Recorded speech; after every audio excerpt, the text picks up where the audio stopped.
Hello, ladies and gentlemen. Good morning, good evening, good afternoon, wherever you are listening from. This is Chat with Chaps, and we are back with another episode of The Opposition View.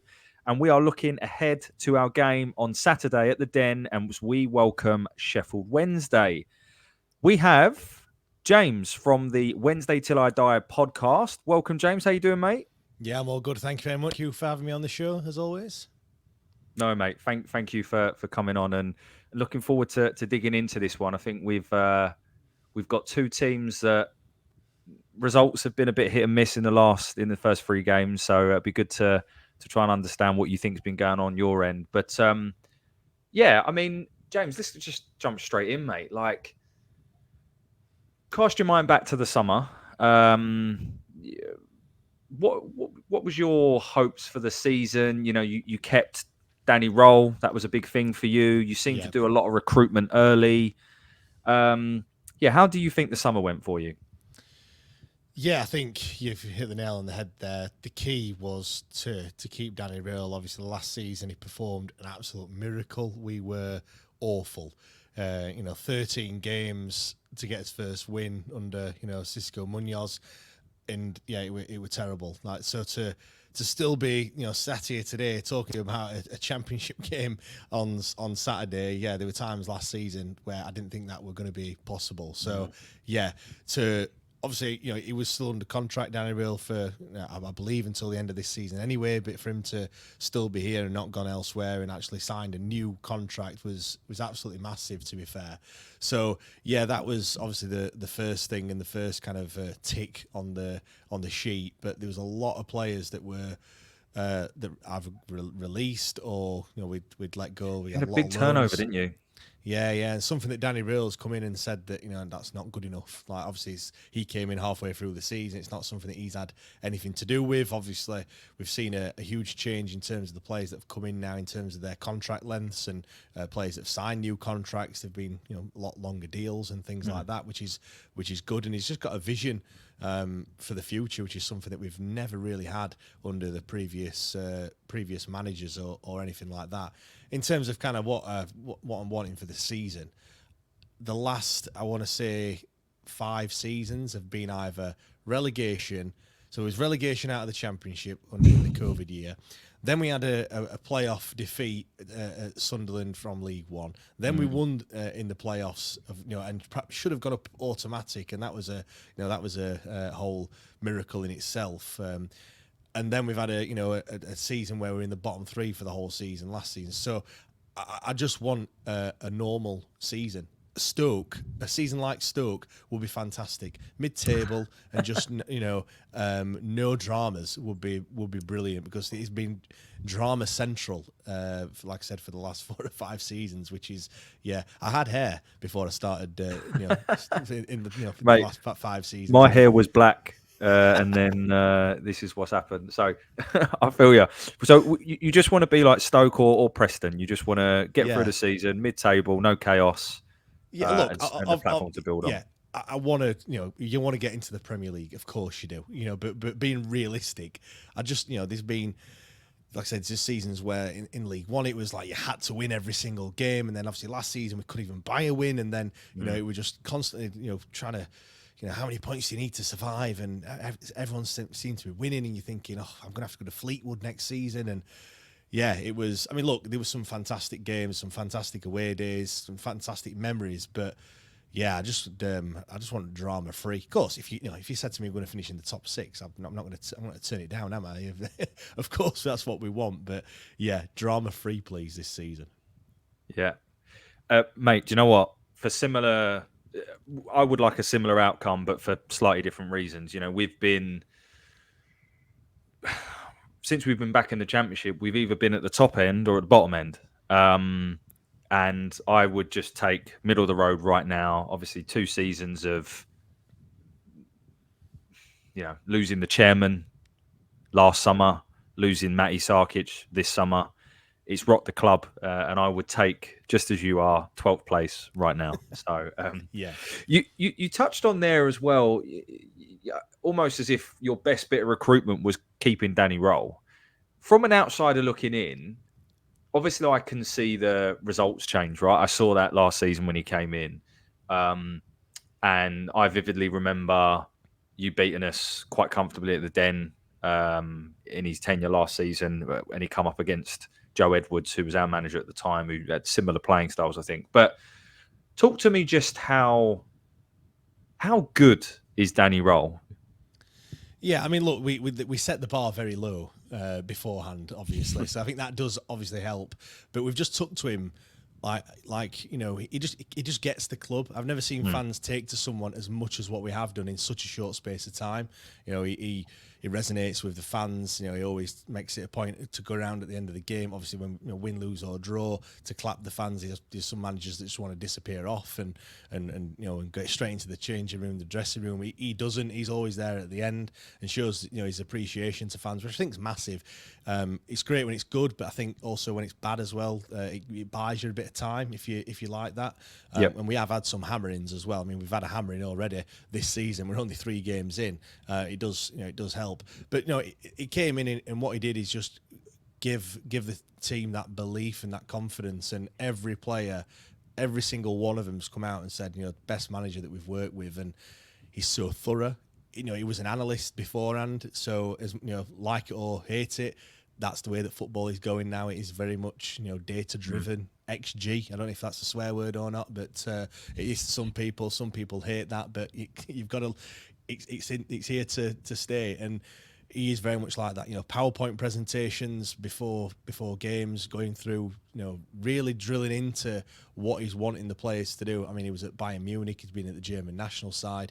You don't get them gigs if you're not good at what you do. Obviously, this is his first foray into management, so he's got that side of things to work on, which, yeah, he has already made some mistakes. But, you know, the style of football that we're playing, I mean, the first game against Plymouth, I've never seen football like it at Hillsborough for, well, ever. I would go as far as saying that, you know, high pressing, high intensity. He talks to the media after, and I've not got a clue what he's on about in some of the, you know, with some of the terminology that he's coming out with. I just hope to God that the players know exactly what he's talking about, because, like I said, I have no idea, but it all sounds very technical. Things in possession, out of possession. You can see different passages of play when it's playing out, especially obviously, you know, when you score a goal, you'll be like, yep, that's straight off the training ground. And yeah, it's nothing that we've ever seen before.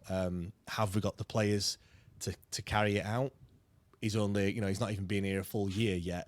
This is his first summer transfer window for him to bring players in, and I think, you know, he spoke after the game last night, and it is a process, and it is something that's not going to be overnight, which is good, because when he's saying things like that, it means that he wants to stay here, and yeah, we just love him, absolutely love him.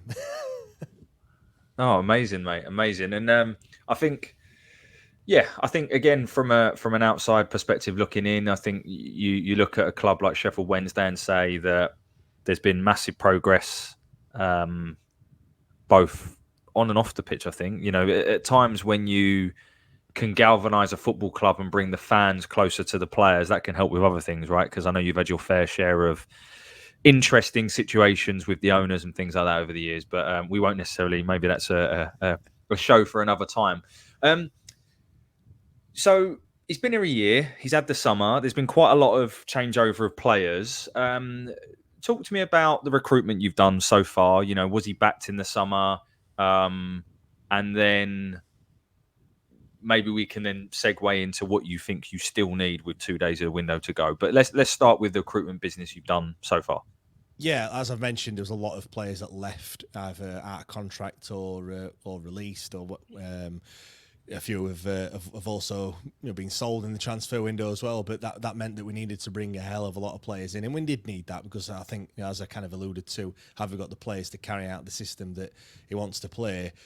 Last season, it was evidently that we didn't really have those players, and he had to kind of relax some of his styles of play come the end of the season, which worked, because we got enough points to stay up. But certainly we needed to bring some in, and that's exactly what we've done. We did all our business very, very early. Yeah, you did.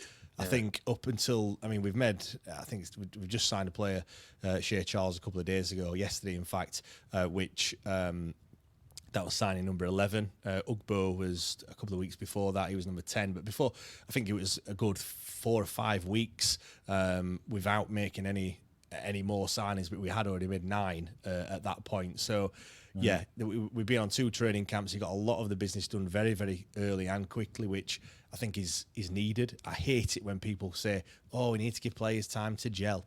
You're like 10 games in. Like there's not that many games left. You need to hit the ground running. So I'm really pleased that he's done that.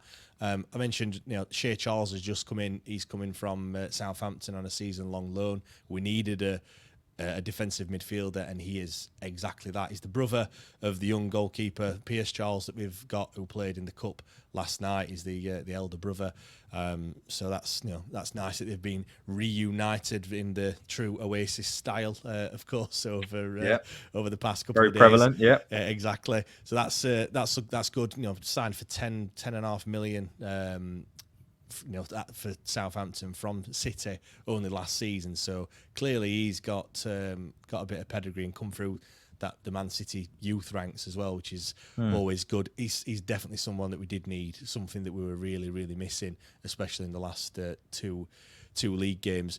I mentioned Ike Ugbo, signed a striker. He was there last season as well. I wanted him. Obviously, I know he was going to come back to you because why wouldn't he? He was successful to a point on loan last season, but he's the exact sort of striker we're crying out for. But go on, tell me more about him and make me more jealous.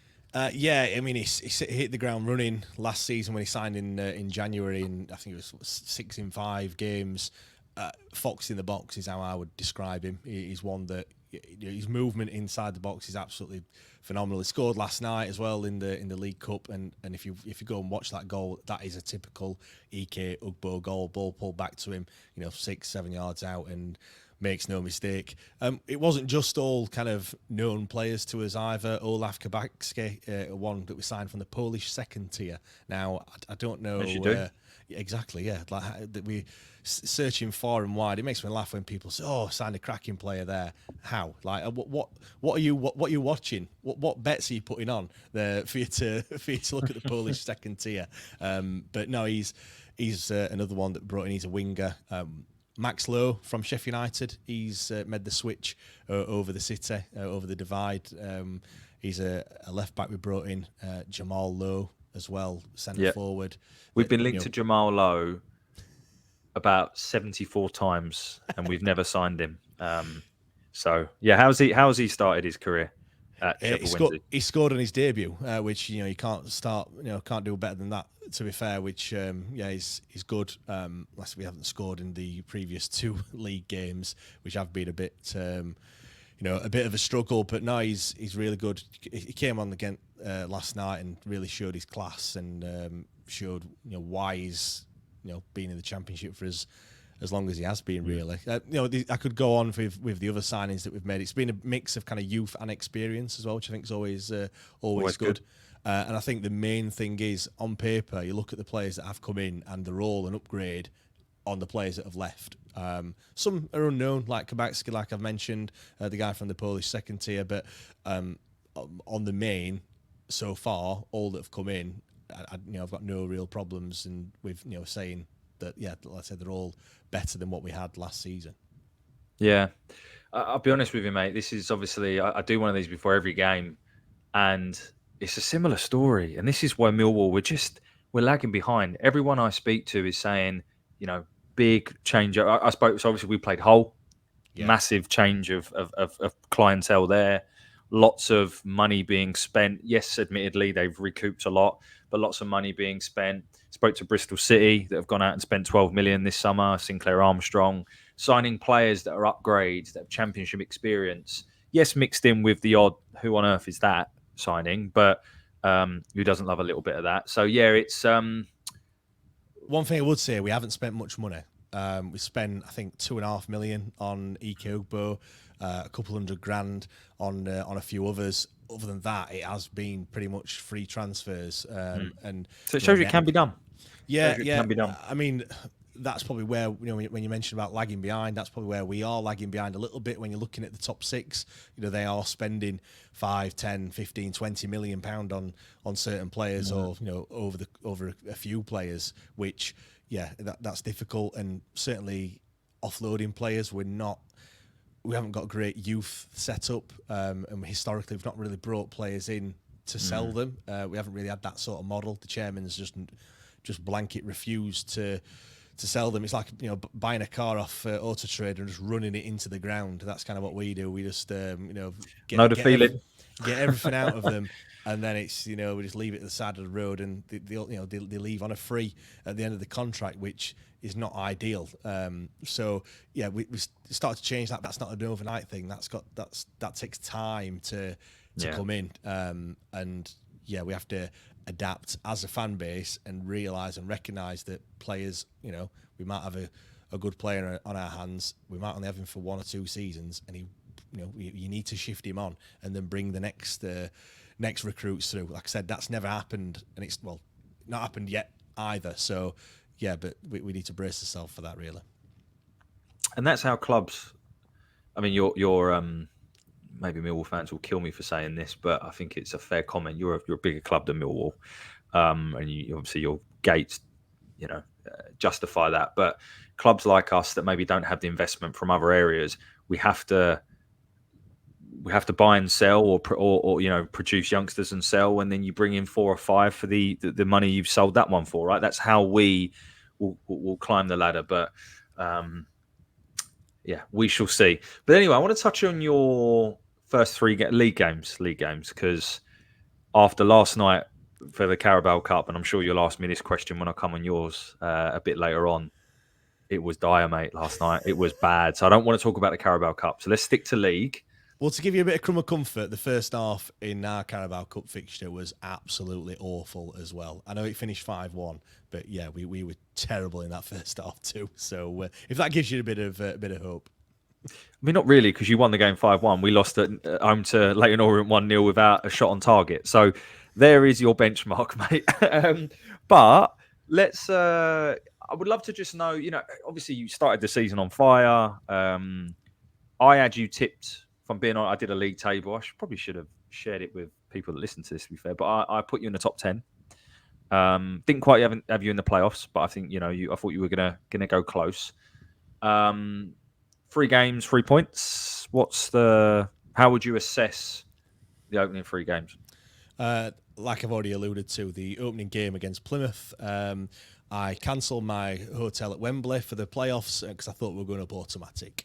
It was like I said, the football that we played in that game was absolutely incredible. There was some people saying maybe just Plymouth are a bit, not as good as what we first thought. Maybe they're not great. Nah, we're, the football, we'd have beat anyone on that day. You fast forward a week and then now 2 weeks, maybe Plymouth wasn't that good.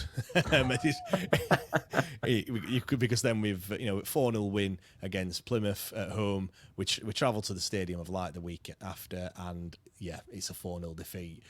And then we have Leeds at our place on last Friday, and that was a 2-0 defeat, and it could have been 4 or 5 quite easily, to be fair. Yeah. And I think we could have still been playing now, and we still probably wouldn't have scored. So yeah, I think what we can say from the opening 3 games is that I don't really know what type of season we're going to have, if I'm being brutally honest. I think you're probably right when I've said all along 10th this season would be an excellent season. I think we have to kind of temper his expectations a little bit. We're not just going to hit the ground running and be that team that is going to be challenging for the top, because we haven't really got the squad or the budget to do that, to be honest, when you look at others. But yeah, I think we have, the bubble has burst a little bit. But then I think, time is a great healer. And I think when you look back, Sunderland then obviously went on to win the 3rd game. They're 3 games, 3 wins. So they're going to be a team that's, you'd like to think, are going to be up there come the end of the season. Leeds, all right, they started poorly, but again, they're going to be a team that's going to be up there. So I think if you look at it on paper, we've beat the team that we should have beat in Plymouth, and I've no shame in saying that. And then really, are we going to beat Sunderland at the Stadium of Light in their first home game of the season? Really tough place to go. Probably not. And, Are we going to beat Leeds, who sold players for £140 million in this summer transfer window? I know they've not got those players now, so you could argue, well, they're weaker than they started off. But they've signed players for £10 million. Still got the likes of Nonto, who's this player is ridiculous. So you would take this level. You would take pretty much every single one of their players ahead of our players if you had the choice. So, I think in the moment it's not great when you've conceded 6 without reply after the start that we had. But I think you have to look and be realistic and go, actually, these next 2 fixtures that we've got coming up, that these are the ones. This is the yardstick. We've got yourselves, and then we've got QPR at home the following week. So after that, after 5 games, let's see where we are. It's always difficult at the start of the season. I don't think you can really gauge where you are on these. But it's been chalk and cheese. The performance against Plymouth, I think everything went right. Against Sunderland, everything went wrong. And then against Leeds, they just outclassed us, to be fair. So, it's we're all looking forward to this one against Millwall. I'll be open and honest. It's a game that we're targeting to take 3 points, and really, if we want to finish in that top 10, we have to take 3 points on Saturday. Really, yeah. No, I think that's fair in terms of not really knowing where you are. I think you've ultimately played a team in the bottom 3. In my opinion, will finish in the bottom 3, and 2 teams will be in the top 6. So it's very difficult. You haven't really played anyone middle of the road, whereas I think we've played 3 teams that will be in that middle pack. So we shall have to see, mate. Okay, so let's. I was about to say this. Yeah, let's move on to Saturday then. So you come to the Den. From an outsider's perspective, what is your view on the summer Millwall have had? I don't know if you know much about the players we've signed, but the summer we've had, and I guess the start of the season that we've had, and you need to be as honest as you. I mean, I've had a look at the stuff that you've done in the summer.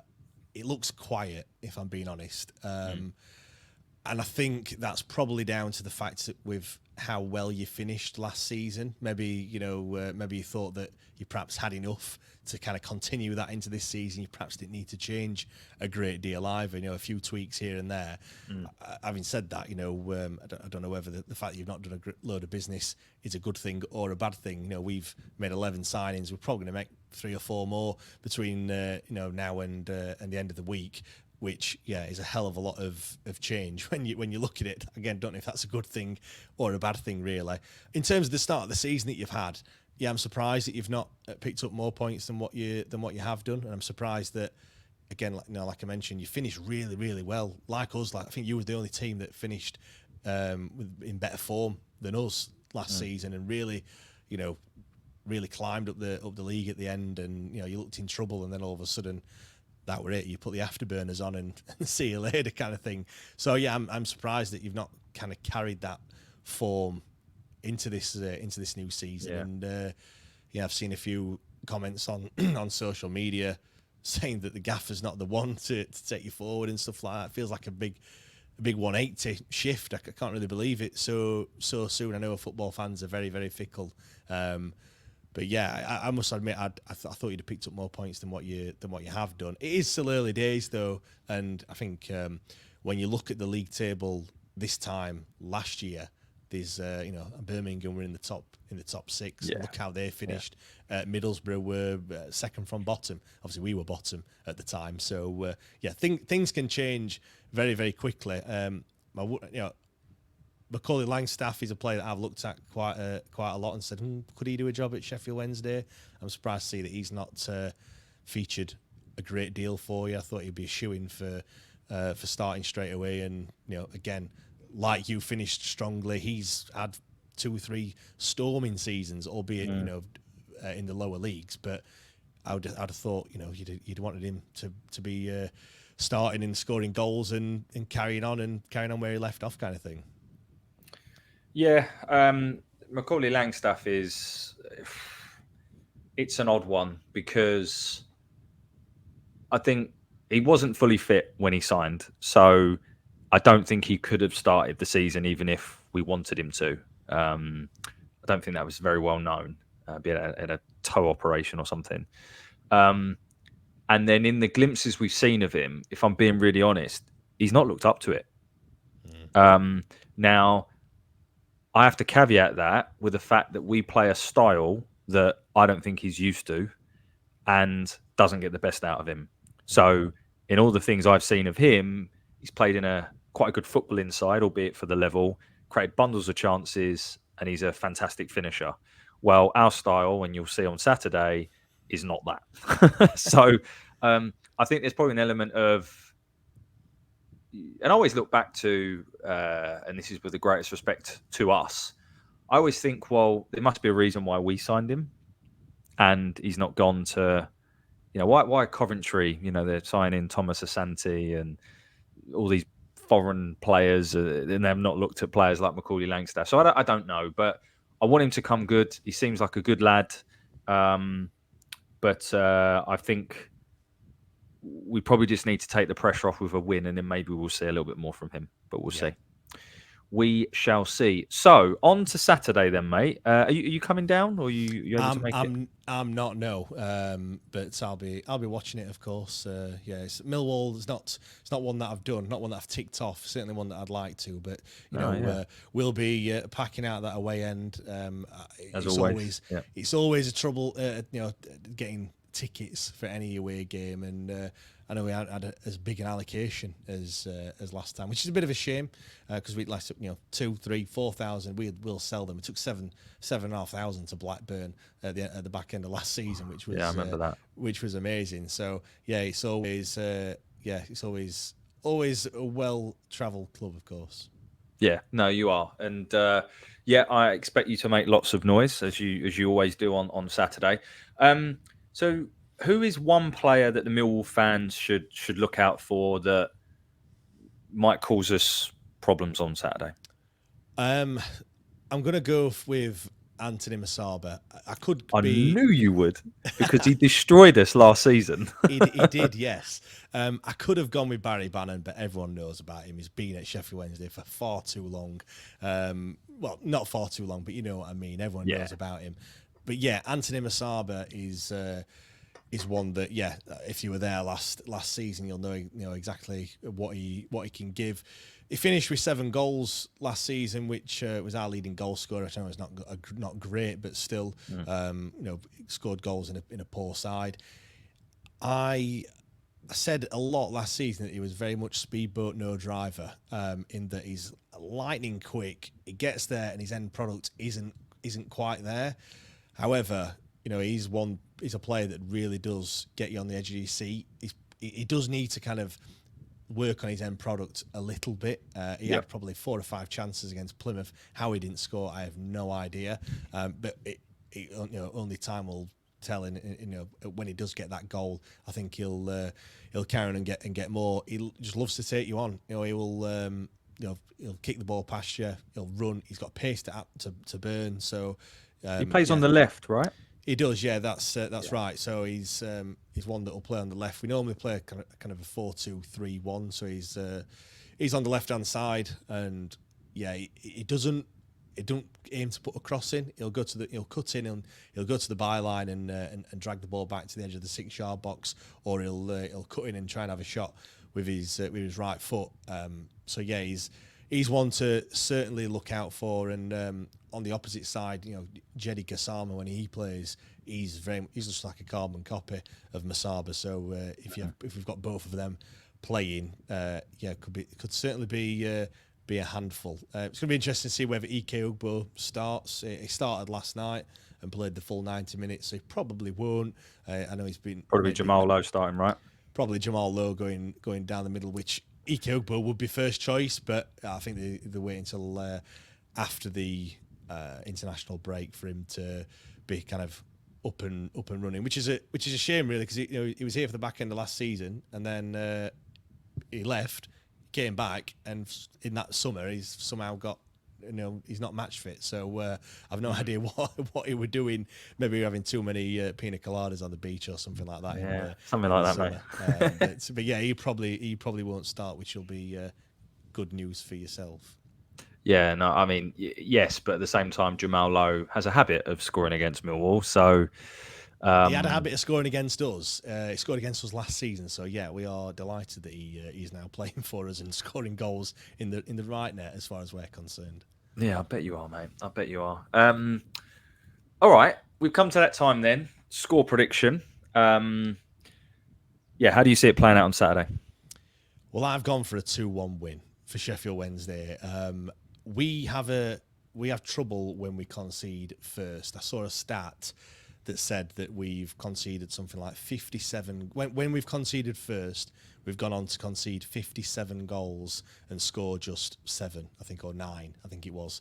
I can't remember how long that stretches back to, but that is an awful return when we concede first, and the heads do seem to go down. I don't think that is going to happen on Saturday. I think you've got a habit of coming back and then not getting anything from the game. I've seen that in your first 2 games this season. And I feel like that's going to happen again. I think we're going to go a goal up, maybe get a goal ahead before half-time. We've conceded early in the last 2 games after half, like literally in the next, in the first 5 minutes after half-time, both against Sunderland and Leeds. I feel like that, could potentially happen again. I think we'll probably just have too much. And we'll come away, with a 2-1 win. But that first goal is vital. I feel I was talking on our pod at the weekend. If we get that first goal, you've got that mettle to come back. Come back and lead in some instances. Perhaps not got quite enough to finish the job off. But if you score that first goal, it'll be a test for us to actually come back in the game. And we're at our most vulnerable when we've conceded a goal. Sometimes you see teams, they score and then they can score. They sit back and they'll concede a goal themselves. We're the opposite. We concede a goal and we'll teams just come at us again, and we can't seem to deal with it. And the Sunderland game was a prime example of that. Bish bash bosh 3-0, and it's just game over already after like 15-20 minutes. It was awful. So yeah, I've gone with a 2-1 win. We need to get back into winning ways. Had we have got something out of the Leeds game, I might have said a draw away from home would be okay. But as I mentioned earlier, realistically, if we've got any aspirations of finishing that top half, we have to be taking points off teams like Millwall this season, really. Yeah. No, that's fair, mate. And I think if I was, it's everyone at Millwall's a bit doom and gloom at the minute because of how bad the performance was yesterday. There does seem to be quite a bit of unrest at the club as well. And the first goal, if we concede that first goal and it's quite early, I think the crowd could turn quite toxic. That happened on last Saturday. Season as well. That it is did, exactly and what happened last it's season. Groundhog Day, mate. It's Groundhog Day. It really is, and I'm sure we'll talk more about it on your pod. But it's not great at the minute. I think I want to say 2-2, but I just can't see us scoring 2 goals. We don't have a striker. So Tom Bradshaw got injured last night, and I don't think he's going to be fit. That leaves Macaulay Langstaff, who, as I've said, just hasn't looked particularly good. And that's all we have. We don't have another striker. We've been rumoured to apparently some big Serbian lad is meant to be signing, but he's 19. Who knows? So I just can't see where the goals are coming from. So I'm going to say 1-1 because I can't sit on this show and predict a loss at home. That's too depressing even for me. So I'm going to predict a 1-1 and George Saville to score. No idea where that came from, but we'll go with that.